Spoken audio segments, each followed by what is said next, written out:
LaChell R H, thanks for joining us at the Proletariat. Thanks for being here at the Proletariat. Thank you for having me. I've been reading through the bio on your show and your bio, but I'd rather that you tell me where it came from, how it took the show itself, the exhibition, to come together, and what people can expect. Then we'll do a quick walk around. Tell me a personal story that led to all of this. Yeah, so I myself, I do identify as a Black queer woman. But, just being Black, being a woman, being in the LGBT community can be really complex. So me, myself, I didn't actually, while there were people who, had this idea, my mom, of course, because moms always know, I didn't openly identify as queer until I was about 25. Okay. I'm only 32 now, No, but right? that's not particularly surprising. Yeah, right? So it took a really long time to get there. So as I was navigating through that space, I really thought about my experience with the intersectionality of being Black, being woman, and being queer, Right. and how navigating those spaces can be really difficult, really challenging, and what that means. And so I wanted to explore that, and I found that I didn't want to do that alone. Right.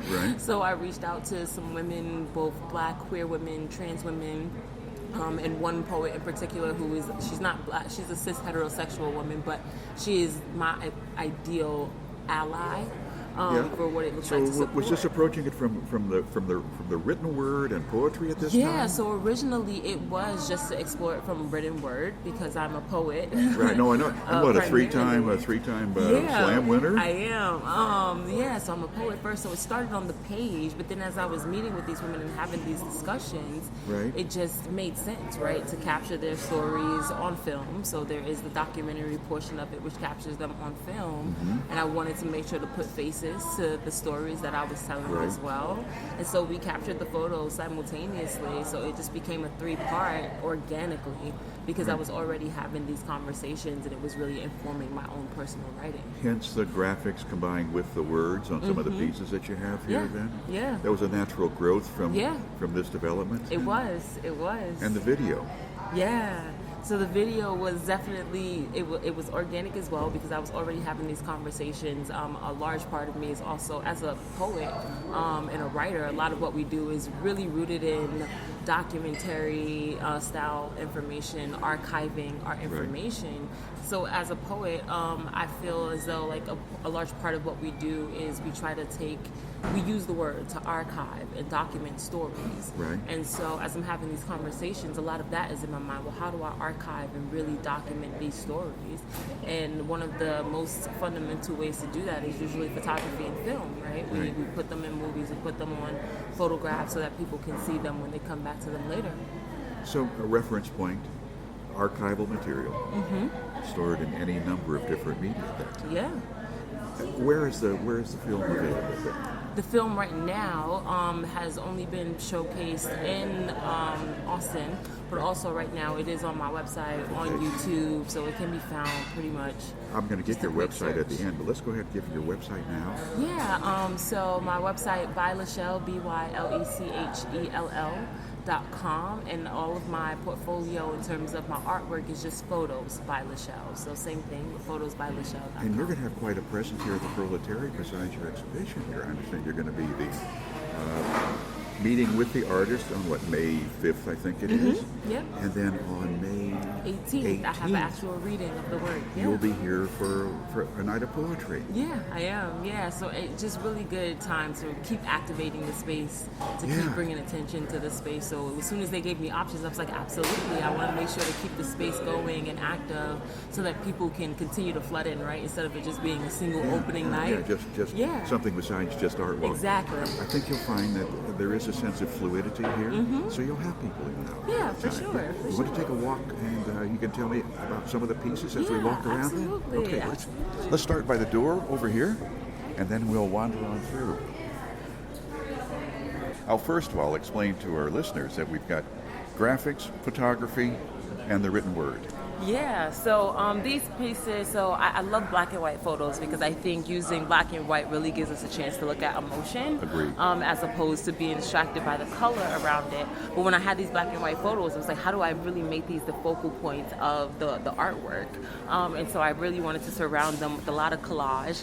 I'm an engineer by background, so that's where a lot of the geometry and geometric ideas come Electrical in. engineer. Thanks, civil, yeah. Okay, so that's so- where a lot of the geometric shapes come into play here, really have an affinity for geometry and shapes in general. So I wanted to surround these women by a lot of color, just to make sure that the black and white photos got a chance to really pop and stand out on the page.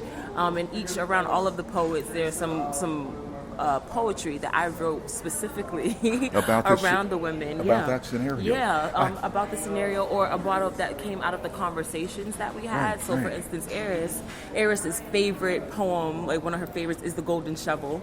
So that's where the poem came from, and it actually utilizes a quote that she said to create a golden shovel out of it for one of the poems inside the books. Did your photography begin as black and white, or did you dechromify it in some cases? Most of them begin as black and white. Like, I went in knowing that I wanted to utilize black and white because it's something that I'm naturally drawn to, even as just a viewer. Right, no, understood. So like the Gordon Parks, the Andre Wagners, those type of folks really inform a lot of that black and white photography that I really enjoy. and as you said, the idea that it strips away the distractions and cuts right to the emotion of the vignette. That's great. Yeah. Moving along. Yeah, so this series, I know we talk about this idea of like angry black women, right? It's a stereotype that's really hard to escape sometimes. So I really did want to highlight this, as well as some of the background photographs that we have framed, this idea of women just being joyful. Yes. And having a chance to really show that. And it just so happened that these women, when I was having conversations with them, especially Valon here at the top, was just like, hey, like, I'm not allowed to show this pain and this fragility that I feel, right? It's just this constant have to be smiling and all of these things. So I really wanted to just highlight them in joy, but in a genuine joy that wasn't So even like, I can't be upset. is the joy ironic or not? In this case, it's not. It's not ironic.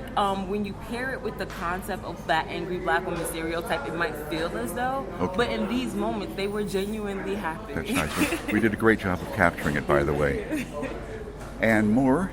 Yeah, so this series, Atlantis, who took part in this project, is a black trans woman. And then the couple here, Ebony Stewart and Sip, right? I just felt like those are two things that are really loud, right? Just in existence, to exist as a black trans woman openly is a really big act of rebellion. The same thing in terms of loving openly as queer women or queer folks in general. So that's kind of how these two got paired together, really just wanting to be like, hey, this is a statement. Our existence, our love, everything about ourselves are an act of revolution. Do you feel like today's chronology led you to a more open exploration of this subject? Yeah, so and it's funny because this project was actually like completed 2 years ago, Yeah. but being able to revisit like why I did this work 2 years ago in the midst of watching LGBT laws around the globe become stricter, trans women being just completely, trans folks in general being completely illegalized in a sense, It right? goes beyond marginalized, yes. They're literally being condemned. So it really is beautiful to be able to revisit the work, but also saddening to see how it continues to cycle back through that same process. Yeah, understood. Yeah. Understood. Moving along. Yeah. Oh man. So this is my favorite piece. Okay, let's spend some time here. So this one, I got a chance to really combine a lot of different views from these women. Ebony, who's standing really straight on, looking at us. Peace, who has her back turned to us, and then Diana Joy, who's again another trans woman who's very open, very straightforward in her identity. But all three of these women, what they have in common is that they are just complete forces. Like, they are sure of who they are, what they stand for. And everything that they do. So they just felt right together as a trio, but also kind of like in my head when I think of like black women, and there's this sense of godliness, so that's where this trinity come from, and this holiness that we really find in a lot of the idea of three as a complete set. So yeah, it's just my favorite, and then I attached some of the words here because I really did want to highlight on the force, the power in combining the words with the image in this particular piece. You like straight lines, don't you? I do. I love them. I do. That was a nice, very nice piece, by the way, and thanks for explaining it. Yeah.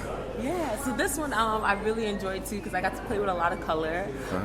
Both of these women, Eris and Diana Joy, are very eclectic. Are both from Houston, from the Houston area? They are from the Houston area.